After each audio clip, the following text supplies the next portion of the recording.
Sarah Chin sat quietly in seat 12C, looking like any ordinary passenger. Nobody knew she was a former fighter pilot.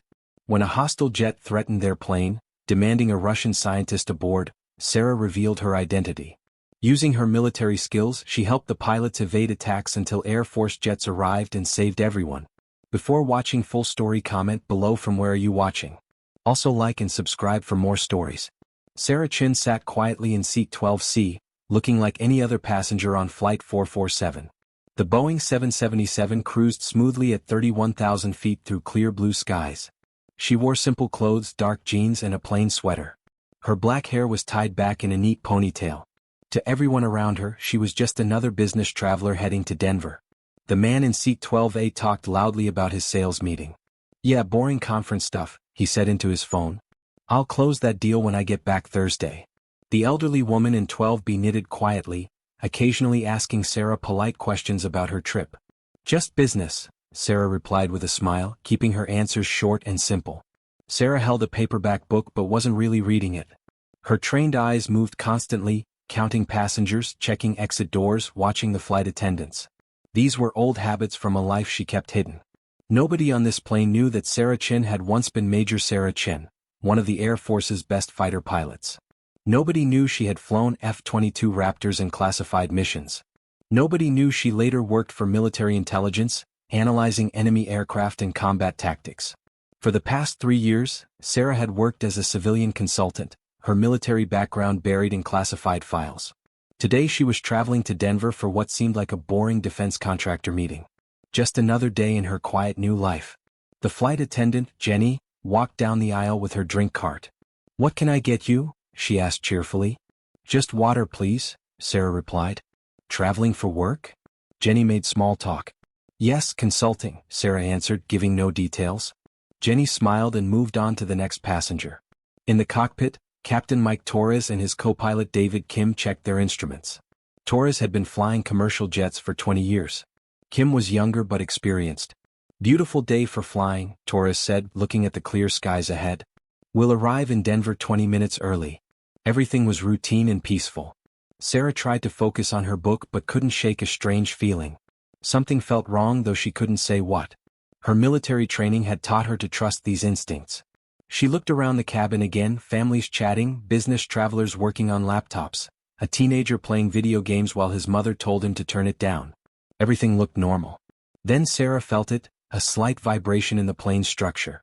Most passengers wouldn't notice it, but her trained senses picked up the subtle change. She looked out the small window but saw only empty sky and distant clouds. Suddenly, the plane's intercom crackled to life. Captain Torres' voice came through, but it sounded tense. "Ladies and gentlemen, this is your captain. We're experiencing some unusual air traffic in our area. Please remain seated with your seatbelts fastened while we work with air traffic control." Sarah's blood ran cold. Unusual air traffic at 31,000 feet could only mean one thing: military aircraft. But why would fighter jets be near a commercial flight path? The businessman in 12A looked annoyed. "Great, probably some Air Force training exercise making us late," he grumbled. The elderly woman kept knitting, unconcerned. Other passengers murmured among themselves, mostly worried about flight delays. Sarah unbuckled her seatbelt and stood up, ignoring the captain's announcement. She walked calmly toward the front of the plane, her mind racing through possibilities. If military aircraft were in the area, there had to be a reason. And if that reason involved a threat to this civilian plane, she might be the only person aboard with the knowledge to help. Jenny, the flight attendant, approached her. "Ma'am, the captain asked everyone to remain seated," she said politely. "I need to speak with the captain," Sarah replied quietly.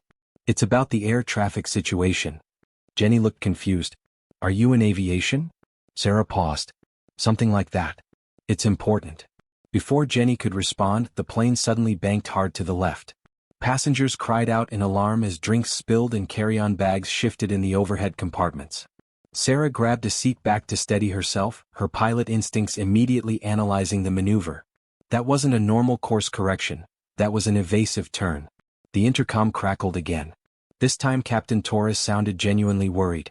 "Flight attendants, please prepare for possible turbulence and ensure all passengers are secured." The code words were clear to Sarah. They were in real trouble. Sarah pushed forward toward the cockpit, ignoring Jenny's protests. She could hear other passengers starting to panic behind her. "What's going on?" someone shouted. "Why are we turning so hard?" another voice demanded. Sarah reached the cockpit door and knocked firmly. "Captain, I need to speak with you. It's about the aircraft in your vicinity." Through the small window, she could see Torres and Kim frantically working their radios and checking instruments. The door opened and Captain Torres looked out, his face pale with stress. "Ma'am, please return to your seat. We're dealing with a situation here." "What kind of aircraft are tracking you?" Sarah asked quietly. Torres stared at her in surprise. "How do you know about? Who are you?" "Someone who can help," Sarah said. "Let me in." Torres hesitated, then opened the cockpit door wider. Sarah stepped inside and immediately saw what had the pilots so frightened. On the radar screen, a fast-moving blip was approaching their position at incredible speed. "It appeared 10 minutes ago," Torres explained. "Denver Control says it's not one of theirs. It's not responding to radio calls and it's closing fast." Kim pointed at the radar. "Look at that speed over Mach 2. No commercial aircraft can do that." Sarah studied the radar display with expert eyes. The approaching aircraft's speed and flight pattern told her everything she needed to know. "That's a fighter jet," she said quietly. "And based on its approach vector, it's not friendly." Both pilots stared at her. "How can you possibly know that?" Torres demanded. Sarah took a deep breath. Her cover was about to be blown, but people's lives were at stake. "Because I used to fly jets like that one. I'm former Air Force fighter pilot and intelligence officer. And right now that aircraft is setting up for an attack run on this plane." The cockpit fell silent except for the hum of engines and the crackling of radio static. Torres and Kim looked at her with a mixture of disbelief and desperate hope. "You're military?" Kim asked. Sarah nodded. "Retired Major Sarah Chin. F-22 pilot, 127th Fighter Wing. Later military intelligence, analyzing enemy aircraft capabilities." Torres grabbed her arm. "Can you help us? Because I've got 284 passengers back there and no idea how to defend against a fighter jet." Sarah looked at the radar again. The hostile aircraft was now less than 50 miles away and closing fast. "First, we need to figure out who's flying that jet and what they want. Then we need to start taking evasive action." Sarah took the co-pilot's radio headset.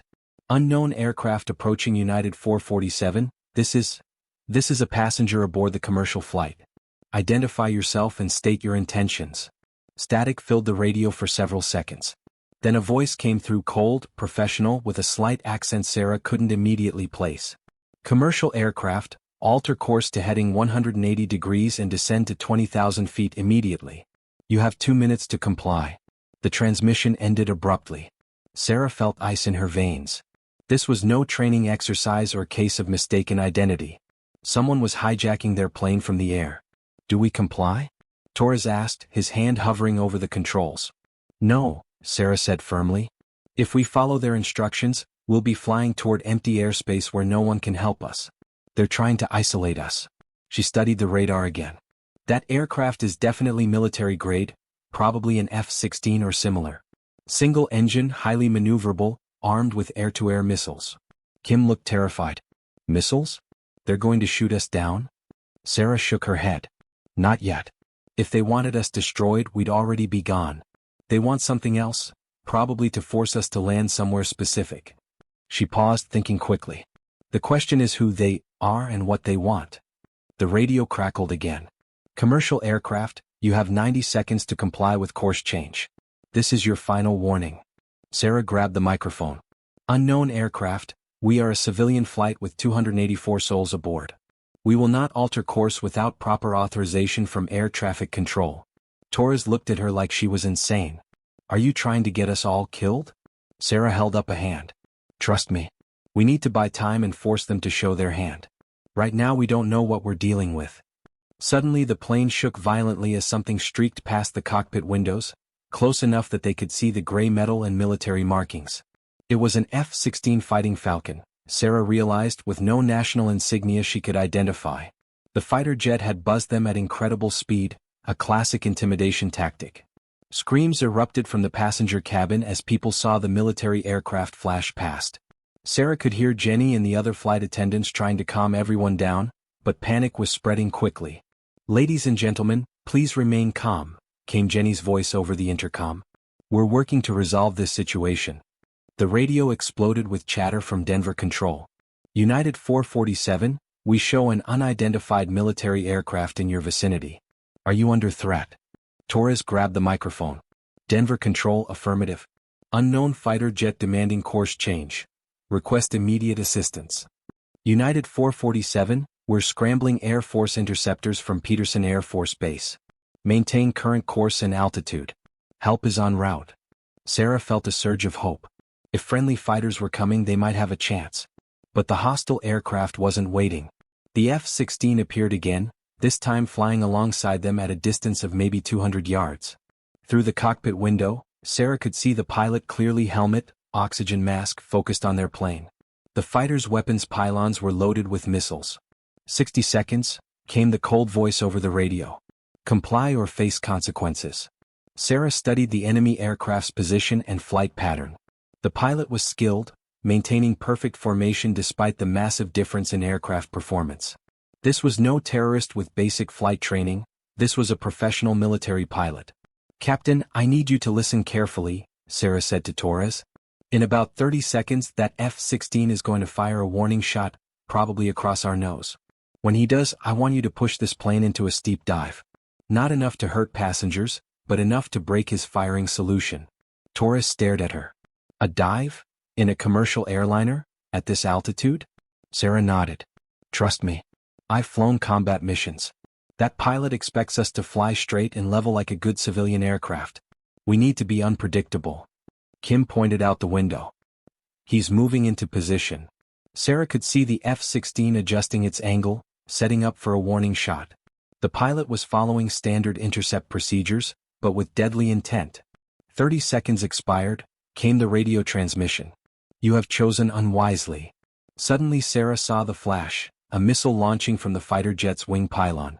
But instead of heading toward them, it streaked across their flight path and exploded in empty air about half a mile ahead. Now! Sarah shouted. Dive now. Torres pushed the control yoke forward and the massive Boeing 777 began descending rapidly. Passengers screamed as they felt the sudden drop, but Sarah knew it was their only chance. The F-16 pilot hadn't expected the sudden maneuver. In the few seconds it took him to adjust, precious distance opened between the aircraft. Level off at 28,000 feet, Sarah instructed. Then start a gradual turn to the east toward Peterson Air Force Base. Torres followed her instructions, sweat pouring down his face. How long until those Air Force jets get here? He asked Denver Control. United 447 interceptors are airborne. Estimated arrival 15 minutes. 15 minutes might as well be 15 hours with a hostile fighter on their tail.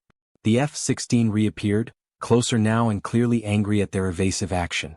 The radio crackled with threats in accented English. You will comply immediately or your aircraft will be destroyed. This is not a negotiation. Sarah took the microphone again. Unknown aircraft, identify yourself and state your authority to issue orders to civilian aircraft. She was stalling, trying to gather intelligence. Every word might provide clues about who they were dealing with. I am authorized by powers you do not understand, came the reply. Your aircraft carries something that belongs to us. Comply or die. Sarah felt a chill. This wasn't about the plane itself. There was something or someone aboard that the attackers wanted. She turned to Torres. Do you know anything unusual about this flight? Special cargo, VIP passengers? Anything out of the ordinary? Torres shook his head. Standard passenger manifest. No special cargo, no government officials that I know of. But Sarah's mind was racing. If someone was targeting this specific flight, they had intelligence about the passengers or cargo. Her own presence could be coincidental, but what if it wasn't? What if someone knew exactly who was aboard? The F-16 moved closer, now flying just 100 yards off their starboard wing. Sarah could see the pilot clearly through his canopy, and something about his flight helmet looked familiar. The distinctive shape and markings were not standard NATO equipment. Captain, I need to see your passenger manifest, Sarah said urgently. There might be someone aboard that these people are after. Torres pointed to a clipboard. Kim, show her the list. Kim handed over the papers and Sarah scanned the names quickly. Most were ordinary American names, but several caught her attention, a few with Eastern European origins, one listed as a diplomat from a country she knew had been in recent conflict with the United States. Then she saw something that made her blood freeze. Listed in seat 23A was Dr. Viktor Petrov, scientific researcher. Sarah knew that name from classified intelligence briefings. Petrov was a Russian nuclear scientist who had defected to the United States 6 months ago, bringing with him critical information about advanced weapons programs. "That's it," Sarah whispered. "They're here for Petrov." Torres looked confused. "Who's Petrov?" Sarah pointed to the name on the manifest. "A Russian defector with nuclear weapons secrets. If they take him back, it could shift the balance of power in Eastern Europe." The radio crackled again. "You have 2 minutes to begin descent to 15,000 feet and turn toward the coordinates I will provide. Dr. Petrov will be transferred to our custody upon landing. Refuse and everyone dies." So they knew exactly who they wanted and where he was sitting. This was a planned operation, not a random hijacking. Sarah grabbed the intercom microphone for the passenger cabin. "Ladies and gentlemen, this is Sarah Chen. I'm former military and I'm helping the flight crew deal with our situation. We need Dr. Viktor Petrov to come to the front of the aircraft immediately. This is a matter of national security." She could hear confused murmurs from the cabin, then footsteps approaching the cockpit. A man in his 60s appeared, thin, nervous, with thick glasses and graying hair. "I am Dr. Petrov," he said quietly in accented English. "They have found me, yes?" Sarah nodded grimly. "Someone very much wants you back, doctor. But we're not going to let that happen." Petrov's face went pale. "You do not understand. If they take me, the weapons information I carry, it will be catastrophic for your country." "Then we make sure they don't take you," Sarah said firmly. She turned back to the radar display. The F-16 was holding position, waiting for their response. But now she could see 2 new blips approaching from the east, the Air Force interceptors from Peterson. "Denver Control, United 447. We have identified the target aboard our aircraft. Request priority handling for protective custody upon landing." The response came immediately. "United 447, understood. You are cleared for emergency landing at Denver International. Military escort is en route." The hostile pilot had apparently heard the transmission. "Your military friends will arrive too late," came the cold voice over the radio. "Descend now or I will destroy your aircraft and recover what I came for from the wreckage."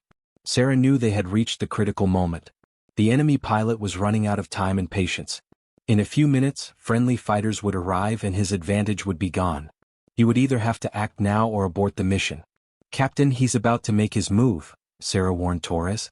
"When I say so, I need you to put this aircraft into the most aggressive evasive maneuvers you've ever attempted. Ignore the passenger comfort, ignore the stress on the airframe. Our lives depend on it." Torres nodded grimly. "Just tell me what to do." Sarah watched the F-16 carefully. The pilot was adjusting position, moving into an attack formation. "He's lining up for a disabling shot, probably trying to damage our engines to force us down." Suddenly the fighter jet's nose came up and Sarah saw the telltale flash of missile launch. "Hard right turn now," she shouted. Torres threw the control wheel over and the massive airliner banked sharply. Passengers screamed as they were thrown against their seatbelts. The missile streaked past their left wing, missing by less than 50 feet. Sarah felt the heat wash from its exhaust trail. "Now climb. Full power." The Boeing's engines roared as Torres pulled back on the controls, fighting to gain altitude and distance from their attacker. But the F-16 was faster and more maneuverable. It swung around behind them, setting up for another attack. "He's coming back," Kim warned, watching the radar. "Next shot won't be a miss," Sarah said grimly. Then she heard the most beautiful sound in the world, the voice of an American fighter pilot on the radio. "Unknown aircraft, this is Viper 1-1, United States Air Force. You are ordered to break off your attack on the civilian aircraft immediately and follow me to the nearest airfield for identification." 2 F-16s and Air Force markings appeared on either side of the hostile fighter. The enemy pilot found himself suddenly outnumbered and outgunned. For several tense seconds, all 4 aircraft flew in formation while radio silence stretched unbearably. Finally the hostile pilot spoke. "This is not over," he said simply. Then his F-16 rolled away from the formation and accelerated rapidly to the south, disappearing from radar as quickly as it had appeared. "United 447, this is Viper 1-1. Threat is neutralized. You are cleared to proceed to Denver International under escort." Sarah felt her knees go weak with relief. They had survived. As Captain Torres began his descent toward Denver, Sarah looked back into the passenger cabin. Dr. Petrov sat quietly in his seat, probably understanding better than anyone how close they had all come to disaster. The other passengers were shaken but safe, most still unaware of exactly what had threatened them. Jenny, the flight attendant, approached Sarah. "Ma'am, the captain asked me to thank you. He says you saved everyone aboard." Sarah shook her head. "We all did our jobs today. That's what teamwork means." But as she returned to seat 12C, Sarah knew her quiet civilian life was probably over. Her cover was blown, her military background exposed. There would be debriefings, investigations, probably a return to active duty. The woman who had boarded this flight as an anonymous consultant would not be the same person who walked off it. As Flight 447 touched down safely at Denver International Airport, surrounded by military vehicles and FBI agents waiting to take Dr. Petrov into protective custody, Sarah Chin allowed herself a small smile. She had spent 3 years trying to be invisible, trying to blend in as just another ordinary passenger. Today she had learned that sometimes the most ordinary-looking person in seat 12C might be the most extraordinary person on the plane.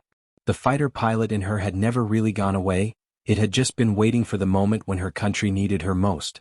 At 31,000 feet, surrounded by innocent civilians and facing an enemy who would stop at nothing, that moment had finally come. And Sarah Chin had been ready. As the aircraft rolled to a stop and the passengers began to gather their belongings, Sarah looked out the window at the military escorts and federal agents waiting on the tarmac. Her quiet life was over, but she had no regrets.